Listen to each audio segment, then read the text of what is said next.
Hindi learner channel में आपका एक बार फिर से स्वागत है। इन कक्षाओं में हम हिंदी के संपूर्ण पाठ्यक्रम को कवर कर रहे हैं। इससे पहले 4 क्लास हो चुकी हैं। सबसे पहली क्लास में मैंने आपको हिंदी का संपूर्ण पाठ्यक्रम बताया था। चाहे आप किसी भी कॉम्पिटिटिव एग्जाम की तैयारी कर रहे हो जिसमें हिंदी पूछी जाती है, उन सभी परीक्षाओं के लिए ये जो मैं आपको क्लासेस करा रहा हूं, इनको करने के बाद आप में एक अलग ही लेवल का कॉन्फिडेंस आ जाएगा। इससे पहले की क्लासेस में हम सबसे पहले भाग 1 में भाषा का परिचय, जिसमें हमने समझा था भाषा क्या है, भाषा के प्रकार और भाषा परिवार, इन सबको हम कर चुके हैं। भाग 2 में भी हम हिंदी भाषा के ऐतिहासिक तथ्य और किस प्रकार अपभ्रंश से आधुनिक भारतीय भाषाओं का विकास हुआ, ये सब हम इससे पहली कक्षा में कर चुके हैं। और हिंदी शब्द की व्युत्पत्ति कैसे हुई, ये सभी बिंदुओं को हम पिछली कक्षाओं में कर चुके हैं। यदि आपने वो नहीं देखी हैं तो उनको जरूर देख लीजिएगा। आज की इस कक्षा में हम पढ़ने वाले हैं हिंदी भाषा के भौगोलिक तथ्य और हिंदी की उपभाषाएं एवं बोलियां। ये जो मैं आपको कक्षाएं करा रहा हूं, ये जितने भी पेड कोर्सेज आपके चलते हैं, उन सभी पेड कोर्सेज से भी नेक्स्ट लेवल का कंटेंट मैं आपको यहाँ प्रोवाइड करा रहा हूँ। और इसी तरह क्रमानुसार हम हिंदी के इस संपूर्ण पाठ्यक्रम को कवर करते जाएंगे। इसमें कुल मिलाकर 27 भाग है। मैं आपको सबसे पहली कक्षा में हिंदी का पूरा पाठ्यक्रम बता चुका हूँ। ये 12 भाग फिलहाल आपको अभी अपनी स्क्रीन पर दिख रहे हैं। इसके अलावा ये सब कुछ भी हमें कवर करना है और इस प्रकार कुल मिलाकर के 27 पार्ट हैं, 27 भाग हैं जिनको हमें कवर करते जाना है। इसमें मैंने अभी हिंदी साहित्य को शामिल नहीं किया है, तो कुल मिलाकर इतना सिलेबस हमें कवर कर। आज की इस कक्षा में हम हिंदी की जो उपभाषाएं हैं और जो बोलियां हैं उनको विस्तार पूर्वक पढ़ने वाले हैं। पेशेंस के साथ समझिएगा, पेशेंस आपको रखना पड़ेगा। चीजें क्रमानुसार चलेंगी, क्रमानुसार मैं आपको सारी चीजें कराने वाला हूं। और ये जितने भी चीजें मैं आपको करा रहा हूं बिल्कुल लेटेस्ट अपडेटेड कंटेंट के साथ करा रहा हूं। और यकीन मानिए जो भी मैं आपको यहाँ पर करा रहा हूं ये उत्कृष्ट श्रेणी की अध्ययन सामग्री है आपके लिए। चीजों को आराम से समझते जाइएगा। और यदि इन कक्षाओं में आपको कोई चीज समझ नहीं आ रही है तो आप कमेंट कर सकते हैं, आपका जो भी डाउट होगा वो मैं क्लियर कर दूं। तो आज ही हमारी क्लास नंबर 4 है। सबसे पहली वाली कक्षा में मैंने आपको सिलेबस बताया था, तो उसको हमने काउंट नहीं किया है। पढ़ने की जो हमने शुरुआत की थी वो क्लास नंबर 2 से की। तो उसी श्रृंखला में आज हमारी चौथी क्लास है। इससे पहले हम कर चुके हैं भाषा क्या है, भाषा के प्रकार, हिंदी का भाषा परिवार, हिंदी भाषा का विकास क्रम और अपभ्रंश के प्रकार। यदि आपने क्लासेस नहीं देखी हैं तो आप प्लेलिस्ट में जाकर के जरूर देख लीजिएगा। आज की जो हमारी क्लास है उसमें हम हिंदी भाषा के भौगोलिक तथ्यों को पढ़ेंगे और उसमें हम पढ़ेंगे हिंदी की उपभाषाएं और बोलियां। बहुत ही विस्तार पूर्वक और अच्छी तरह से हम इनको समझने वाले। इससे पहली क्लास में हमने ये बात जानी थी कि हिंदी भाषा का विकास क्रम क्या था। और आप अच्छी प्रकार से जानते हैं कि हिंदी भाषा का विकास सीधा सीधा संस्कृत से नहीं हुआ था। सबसे पहले संस्कृत भाषा रही, संस्कृत के बाद पाली आई, पाली के बाद प्राकृत आई, प्राकृत के बाद अपभ्रंश आई और अपभ्रंश से ही विकसित हुई प्राचीन हिंदी। मैंने आपको इससे पहले वाली क्लास में अच्छी प्रकार से बताया कि आरंभ में संस्कृत के भी 2 रूप थे, एक वैदिक संस्कृत और एक लौकिक संस्कृत। धीरे धीरे लौकिक संस्कृत के शब्दों का रूप बिगड़ना आरंभ हुआ और भाषा सामने आती है पाली। पाली के बाद फिर आती है प्राकृत और फिर प्राकृत भाषा के शब्दों का रूप भी बिगड़ा तो एक नई भाषा हमारे सामने आती है अपभ्रंश। वास्तव में अपभ्रंश का मतलब ही होता है शब्दों का बिगड़ा हुआ रूप। और अपभ्रंश के विभिन्न प्रकारों से बहुत सारी आधुनिक भारतीय भाषाएं निकली और अपभ्रंश के ही शौरसेनी प्रकार से निकली है प्राचीन हिंदी। ये सब चीजें हम पिछली कक्षा में समझ चुके हैं। और पिछली ही कक्षा में हमने ये भी समझा था कि अपभ्रंश से कौन कौन सी भारतीय भाषाएं निकली हैं। अपभ्रंश से आधुनिक भारतीय भाषाओं के विकास के बारे में भी हमने समझा। एक बार फिर से दृष्टि डाल लेते हैं। देखिए ये आपके सामने है अपभ्रंश के प्रकार, शौरसेनी, अर्धमागधी, मागधी, खस, ब्राचड़ और महाराष्ट्री। ये अपभ्रंश के प्रकार हैं। अब अपभ्रंश के कौन से प्रकार से कौन सी भाषा निकली है? शौरसेनी अपभ्रंश से पश्चिमी हिंदी, राजस्थानी और गुजराती का उदय हुआ है। इसी प्रकार अर्धमागधी अपभ्रंश से पूर्वी हिंदी का विकास हुआ है। मागधी अपभ्रंश से बिहारी, उड़िया, बांग्ला और असमिया का विकास हुआ है। खस से पहाड़ी जो कि शौरसेनी से प्रभावित है। ब्राचड़ से पंजाबी और सिंधी और महाराष्ट्री से मराठी का विकास हुआ। तो इस प्रकार अपभ्रंश के इन प्रकारों से इन आधुनिक भारतीय भाषाओं का विकास हुआ। ये बात हम पिछली कक्षा में कर चुके हैं, लेकिन आज की इस कक्षा में जो हम बात करेंगे वो बात होगी बोली की, उपभाषा की और भाषा। आखिरकार इनमें क्या फर्क होता है और कौन कौन सी बोलियां। तो अब यहां से आगे बढ़ते हैं और आज की इस कक्षा में हम समझेंगे बोलियों को और उपभाषा को। देखिए होता क्या है कि कोई भी देश हो, उस देश में भाषा के कई लेवल होते हैं, कई स्तर होते हैं। भाषा पूरे देश में एक सी नहीं होती। पूरे देश में किसी भाषा का एक सा रूप नहीं होता, कई रूप होते हैं। तो इसी को आज हम समझने वाले हैं।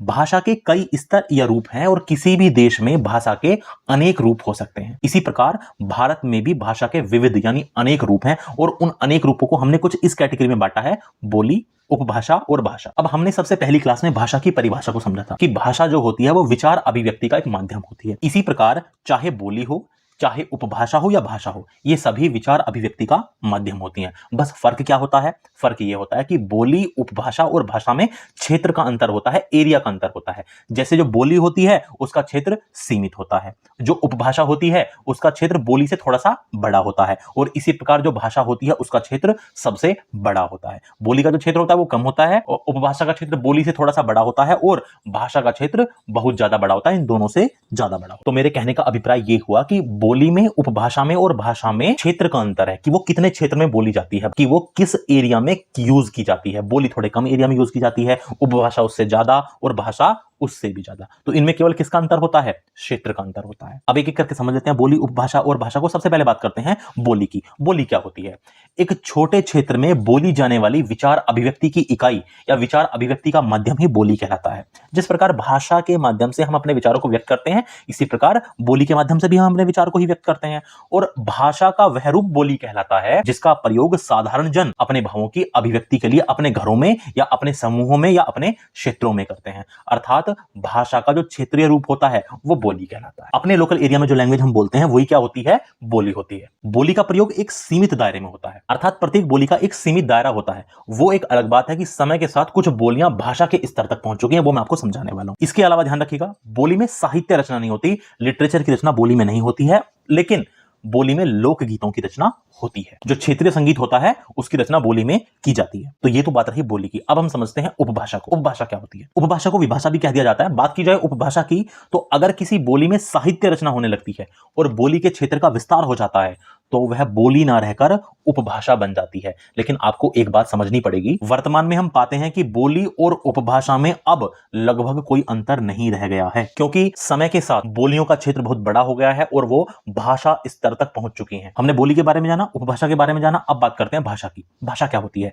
जब साहित्यकार उपभाषा को अपने साहित्य के द्वारा परिनिष्ठित सर्वमान्य रूप प्रदान कर देते हैं और वह शिक्षित वर्ग द्वारा प्रयोग में लाई जाने लगती है तथा इसके क्षेत्र का व्यापक विस्तार हो जाता है, तो वह भाषा कहलाने लगती है। देखिए, विचार अभिव्यक्ति का वो माध्यम जिसको साहित्यकार प्रयोग करने लगे, उसमें रचनाएं करने लगे, शिक्षित वर्ग उसको प्रयोग करने लगे और उसके क्षेत्र का बहुत विस्तार हो जाए, तो उसी को हम क्या कहने लगते हैं? भाषा कहने लगते हैं। यही कारण हुआ कि कुछ बोलियां इतनी ज्यादा विकसित हो गई कि साहित्यकार उनका प्रयोग करने लगे, शिक्षित वर्ग भी उनका प्रयोग करने लगा और वो बोलियां अपने क्षेत्र को व्यापक करती गई और वो भाषा स्तर तक पहुंच गई। और ध्यान रखिएगा, एक भाषा के अंतर्गत कई उपभाषाएं होती हैं और एक उपभाषा के अंतर्गत कई बोलियां होती हैं। जैसे यदि हिंदी की बात की जाए तो हिंदी में 5 उपभाषाएं हैं और 17 बोलियां हैं। अब यहां एक बात नोट कर लीजिएगा, कई पुस्तकों में 18 बोलियां बताई गई हैं जिसमें एक नेपाली को भी शामिल किया जाता है, लेकिन हमें याद रखना है कि मुख्य रूप से बोलियों की संख्या 17 है। अब मैं आपको ऐसा क्यों बता रहा हूं? मैं ऐसा इसलिए कह रहा हूं कि आयोगों ने परीक्षाओं में जब ये प्रश्न पूछा है तो कई बार 17 को ही सही आंसर माना है। अब आपको करना क्या है? अब मैं आपको दिखाता हूं कि प्रश्न आपके सामने किस किस तरह से आ सकता है और आपको इसका उत्तर किस प्रकार से देना है।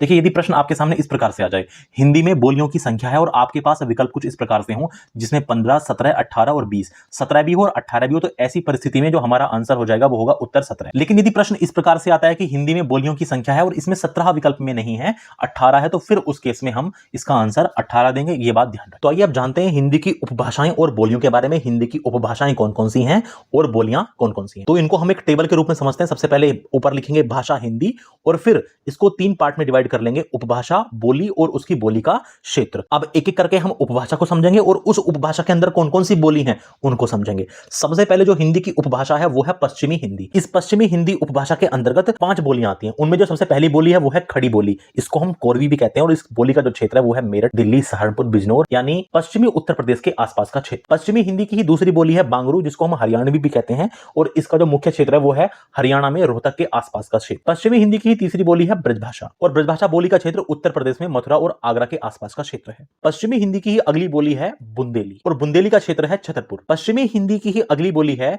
कन्नौजी और इस कन्नौजी का जो क्षेत्र है वो है कन्नौज, उत्तर प्रदेश के आसपास का क्षेत्र। हिंदी की दूसरी उपभाषा है पूर्वी हिंदी और इस पूर्वी हिंदी के अंतर्गत भी 3 बोलियां आती हैं, जिसमें जो सबसे पहली बोली है वो है अवधी और अवधी का जो बोलने का क्षेत्र है वो उत्तर प्रदेश में लखनऊ और अयोध्या के आसपास का क्षेत्र है। पूर्वी हिंदी की जो दूसरी बोली है वो है बघेली और बघेली के जो बोलने का क्षेत्र है वो रीवा के आसपास का क्षेत्र है। और पूर्वी हिंदी की जो तीसरी बोली है वो है छत्तीसगढ़ी, जिसका जो क्षेत्र है वो छत्तीसगढ़ में रायपुर के आसपास का क्षेत्र है। हिंदी की तीसरी उपभाषा है बिहारी और इस बिहारी के अंतर्गत भी 3 बोलियां आती हैं, जिसमें सबसे पहली है भोजपुरी और भोजपुरी को पूर्वी उत्तर प्रदेश और पश्चिमी बिहार के क्षेत्र में बोला जाता है। इसकी दूसरी बोली है मगही और मगही को गया बिहार में बोला जाता है और बिहारी उपभाषा की तीसरी बोली है मैथिली, जिसको दरभंगा क्षेत्र में बोला जाता है। हिंदी की चौथी उपभाषा है पहाड़ी। इसके अंतर्गत 2 बोलियां आती हैं, कुमाऊनी जो उत्तराखंड में बोली जाती है और दूसरी है गढ़वाली, जिसे उत्तराखंड में बोला जाता है। और जो पुस्तकों में आप 18 बोलियां पढ़ते हो वो इस पहाड़ी के अंतर्गत ही आती है, जिसमें हम एक और बोली को शामिल कर लेते हैं, नेपाली, जिसको मैंने यहां प्रदर्शित नहीं किया है। हिंदी की 5वीं उपभाषा है राजस्थानी। राजस्थानी उपभाषा की 4 बोलियां हैं, जिनमें सबसे पहली है मारवाड़ी। मारवाड़ी को पश्चिमी राजस्थान में बोला जाता है। दूसरी बोली है जयपुरी, इसको ढूंढाड़ी या इसको हाड़ौती भी कहते हैं। जयपुरी, ढूंढाड़ी, हाड़ौती इसी के नाम है और इसको पूर्वी राजस्थान में बोला जाता है। राजस्थानी की जो तीसरी बोली है वो है मेवाती, इसको उत्तरी राजस्थान में बोला जाता है और इसी की चौथी बोली है मालवी, इसको दक्षिणी राजस्थान में बोला जाता है। तो इस प्रकार मैंने आपको हिंदी की 5 उपभाषाएं और 17 बोलियों की लिस्ट बता दी है। अब हम परीक्षा में प्रश्न आने के दृष्टिकोण से इनके ऊपर चर्चा करने वाले हैं। तो आइए चीजों को समझने का प्रयास करते हैं। देखिए, खड़ी बोली ब्रजभाषा, अवधी, भोजपुरी, मैथिली और मारवाड़ी, इन बोलियों का क्षेत्र अन्य बोलियों की अपेक्षा अधिक विस्तृत है और इनमें कुछ साहित्यिक रचनाएं भी प्राप्त होती हैं। इसलिए हम इनको अब हिंदी की विभाषाएं भी कह सकते हैं। मैंने आपको बताया था कि बोली में साहित्य रचना नहीं होती है, लेकिन ये वो बोलियां हैं जिनमें साहित्य रचना होने लगी। समय बीतता गया, इन बोलियों का क्षेत्र बढ़ता गया और इनमें साहित्य रचनाएं होने लगी। आरंभ में नहीं होती थी, लेकिन समय के साथ साथ इनमें साहित्य की रचना होने लगी। इसलिए अब आप इनको हिंदी की विभाषाएं भी कह सकते हैं। देखिए, बोली किस प्रकार से भाषा बनती है, उसका विकास क्रम क्या होता है। बोली का विकास क्रम होता है सबसे पहले बोली, बोली के बाद विभाषा या उपभाषा, और यदि उसके बाद उसका क्षेत्र और ज्यादा बढ़ जाए, साहित्यकार बहुत ज्यादा उसका प्रयोग करने लगे, शिक्षित वर्ग भी उसको प्रयोग करने लगे, तो वो बन जाती है फिर भाषा। जैसे उदाहरण के लिए आप खड़ी बोली को ले सकते हैं। खड़ी बोली ने विभाषा स्तर पर लोकप्रिय होने के साथ साथ राजनीतिक, साहित्यिक और सांस्कृतिक गौरव भी प्राप्त किया है। वैसे तो जो खड़ी बोली है वो मेरठ, दिल्ली, गुड़गांव, बिजनौर, सहारनपुर, मुरादाबाद आदि की विभाषा होते हुए भी राष्ट्रीय स्तर पर स्वीकृत होने के कारण कुछ लोग अब इसे राष्ट्रभाषा के पद पर विराजमान करने लगे हैं। हालांकि आपको यह बात पता होना चाहिए कि भारत की कोई भी राष्ट्रभाषा नहीं है, लेकिन जो मानक हिंदी है, जो स्टैंडर्ड हिंदी है, वो ये खड़ी बोली ही है। हिंदी की ही बोली खड़ी बोली को मानक हिंदी भी कहा जाता है, स्टैंडर्ड हिंदी भी कहा जाता है। आइए बात करते हैं खड़ी बोली की। आइए परीक्षा के दृष्टिकोण से खड़ी बोली के बारे में विस्तार से समझते हैं। खड़ी बोली का जो उद्भव हुआ है वो शौरसेनी अपभ्रंश के उत्तरी रूप से हुआ है। हम जानते हैं कि जो खड़ी बोली है वो पश्चिमी हिंदी की बोली है, और पश्चिमी हिंदी का विकास किससे हुआ है? शौरसेनी अपभ्रंश से। इसलिए खड़ी बोली का भी विकास किससे हुआ है? शौरसेनी अपभ्रंश से। बस आपको याद ये रखना है कि खड़ी बोली का जो उद्भव हुआ है वो शौरसेनी अपभ्रंश के उत्तरी रूप से हुआ है। इसका जो मूल नाम है वो है कोरवी। खड़ी बोली को कोरवी भी कहा जाता है। अब प्रश्न ये उठता है कि जब इसका मूल नाम कोरवी था तो फिर इसका नाम खड़ी बोली कैसे पड़ गया?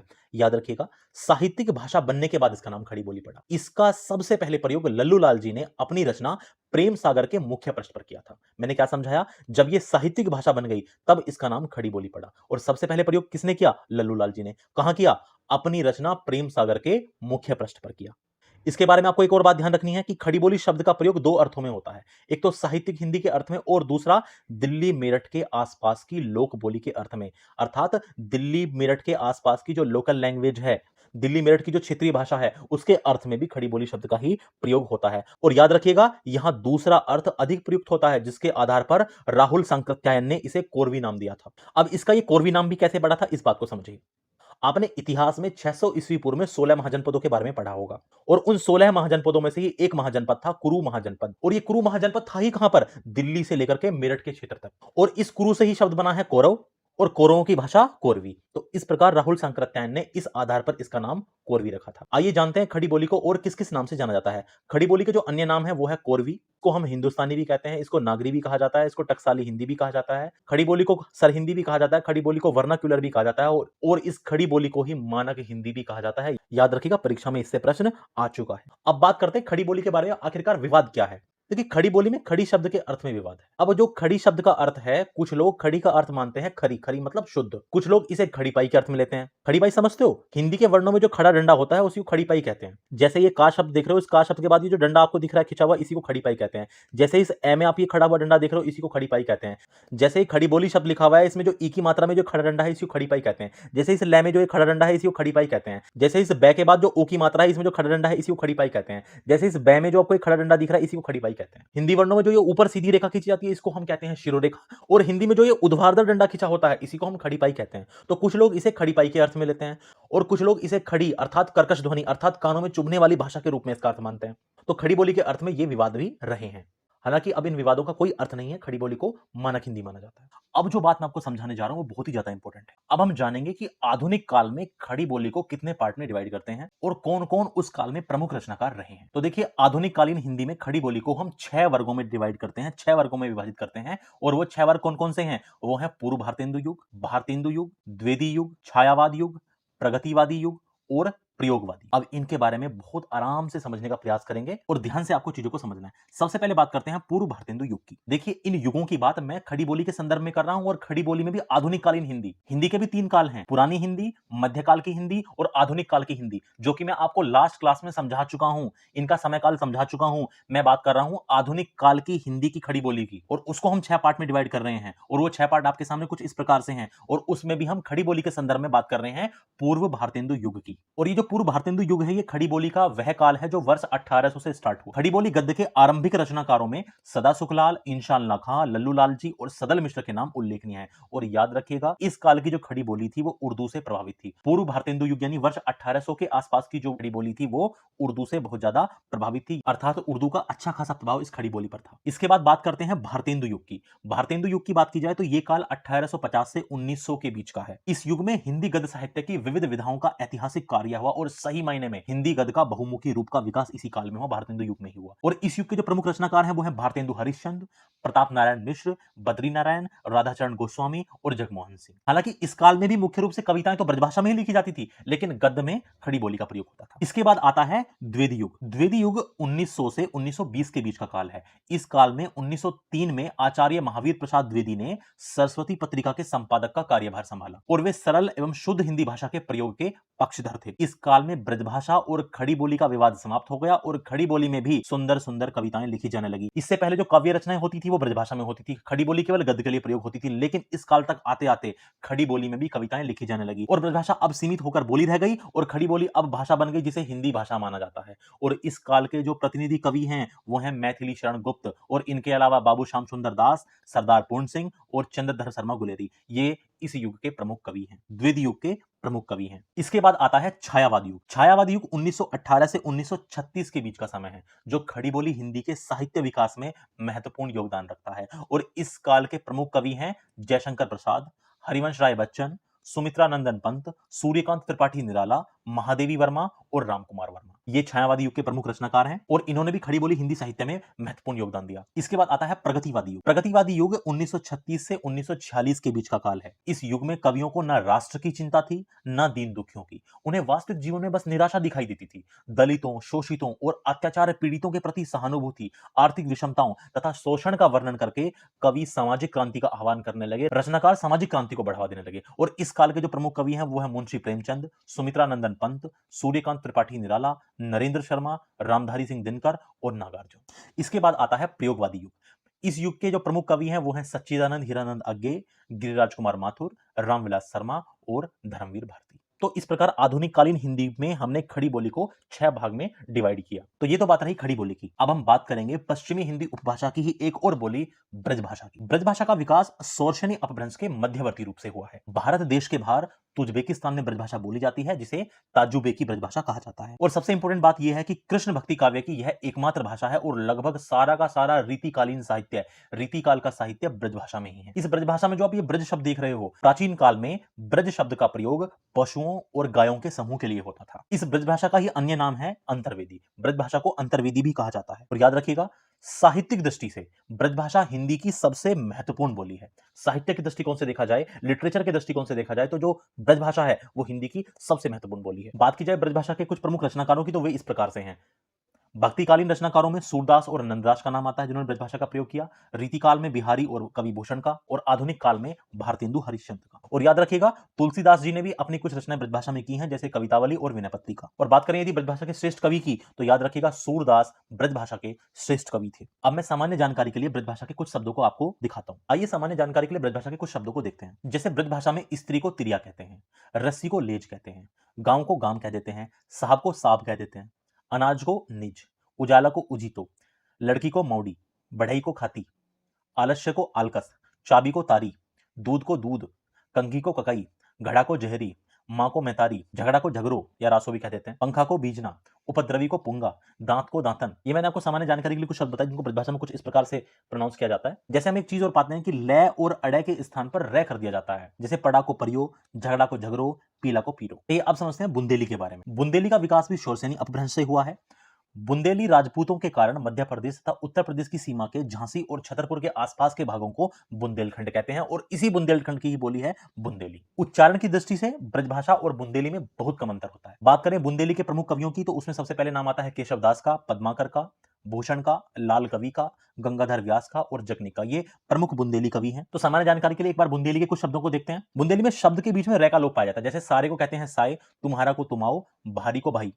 और इसी प्रकार महाप्राण व्यंजनों का अल्पप्राणीकरण कर दिया जाता है। जो महाप्राण व्यंजन होता है उसको अल्पप्राण में बदल दिया जाता है। जैसे दही को कह देते हैं दही, कंधा को कंधा, गधा को गधा, कही को कई, चाहे को चाय, लाभ को लाभ। उदाहरण के लिए एक व्यक्ति ने हंसी मजाक में एक दूसरे व्यक्ति पर तंज मारा कि भाई तुम्हारा जन्म ही हुआ था या डाउनलोड हुए थे। तो इसी बात को बुंदेली में कुछ इस प्रकार से कहा जाता है, तुम्हारा जन्म हुआ था या डाउनलोड भय थे। जैसे हम कहते हैं कि क्या नाम है तुम्हारा, तो बुंदेली में कहते हैं काय नाम है तुम्हारा। तो ये तो बात रही बुंदेली की। अब हम बात करते हैं बांगरू की। बांगरू, जिसको हम हरियाणवी भी कहते हैं, इसका विकास उत्तरी शोरसनी अपभ्रंश के पश्चिमी रूप से हुआ है। बांगरू में आप ये शब्द देख रहे हो बांगर, ये जो बांगर है, इस बांगर का अर्थ होता है शुष्क और उच्च भूमि। और इस भूखंड की विशेषता के कारण ही यहाँ की बोली का नाम बांगरू पड़ा, क्योंकि हरियाणा क्षेत्र की जो भूमि है वो शुष्क है और उच्च भूमि क्षेत्र में आती है। और याद रखिएगा, ये जो बांगरू है, ये खड़ी बोली का ही एक रूपांतरित रूप है, ये खड़ी बोली का ही एक बदला हुआ रूप। प्रश्न आता है कि इस बोली को बांगरू नाम किसने दिया, तो याद रखिएगा, इस बोली को बांगरू नाम डॉक्टर गिरियर्सन ने दिया। इसके अलावा ध्यान रखना है कि साहित्यिक दृष्टि से इस बोली का कोई विशेष महत्व नहीं है, यानी इसमें साहित्य न के बराबर है। हाँ, इसमें लोक साहित्य मिलता है, लोकल लिटरेचर मिलता है, जो कि सभी बोलियों में पाया जाता है,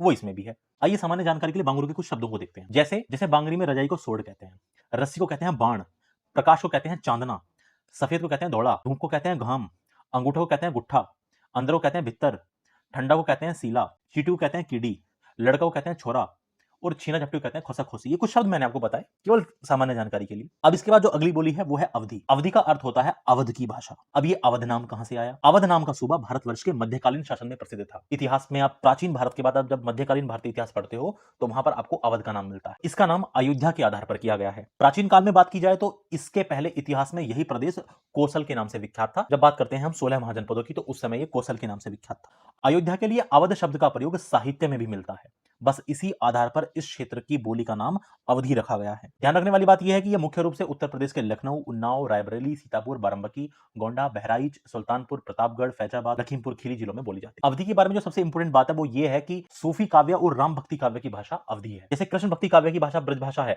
इसी प्रकार सूफी काव्य और राम भक्ति काव्य की जो भाषा है वो अवधी है। और भारत के बाहर फिजी देश में अवधी बोली जाती है। अवधी की रचनाएं और रचनाकारों की बात की जाए तो अवधी में जो रचनाएं हैं वो है मुल्ला दाऊद की चंदायन, मलिक मोहम्मद जायसी की पद्मावत, कुतुबन की मृगावती, उस्मान की चित्रावली और तुलसीदास की रामचरितमानस, ये अवधी में ही है। अगली बोली जो हमें समझनी है वो है मैथिली। मैथिली बिहार के एक क्षेत्र की बोली है जो गंगा के उत्तरी भाग में स्थित है और जिसे मिथिला के नाम से जाना जाता है। ये जो आप मैप में देख पा रहे हो सैफरन कलर में, यही है मिथिला क्षेत्र।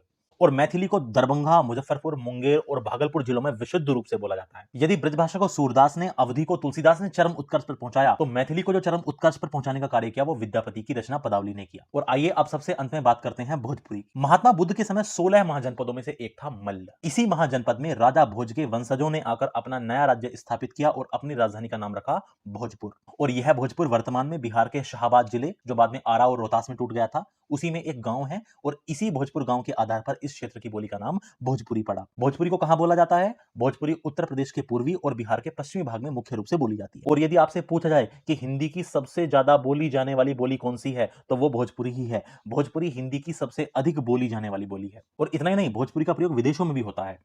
हिंदी की बोलियों में यह सबसे बड़ी बोली है जिसका प्रयोग विदेशों में भी होता है। भारत के बाहर यह सूरीनाम, फिजी, मॉरिशस, गुयाना और त्रिनिदाद में भी प्रयोग की जाती है। यदि भोजपुरी में लिखित साहित्य की बात की जाए तो भोजपुरी में लिखित साहित्य ना के बराबर है। ज्यादातर भोजपुरी भाषा के साहित्यकार मध्यकाल में तो ब्रजभाषा और अवधी में लेखन करते रहे हैं और आधुनिक काल में खड़ी बोली मानक हिंदी में वो लेखन करते रहे हैं। और सिनेमा जगत में भोजपुरी ही हिंदी की वह बोली है जिसमें सबसे अधिक फिल्में बनती हैं। तो इस कक्षा में हमने बात की हिंदी की उपभाषाएं और बोलियों। अब अगली कक्षा में हम बात करेंगे हिंदी भाषा के राजनीतिक और संवैधानिक तथ्य, जिसमें हम 8वीं अनुसूची में भाषाएं और मातृभाषा, राष्ट्रभाषा और राजभाषा क्या होती है इसको हम समझने वाले हैं। उसके बाद हमारा ये भाग 2 समाप्त हो जाएगा। तो मिलते हैं हम अब अपनी अगली क्लास। यदि आपका कोई भी डाउट हो तो आप कमेंट में बता सकते हैं।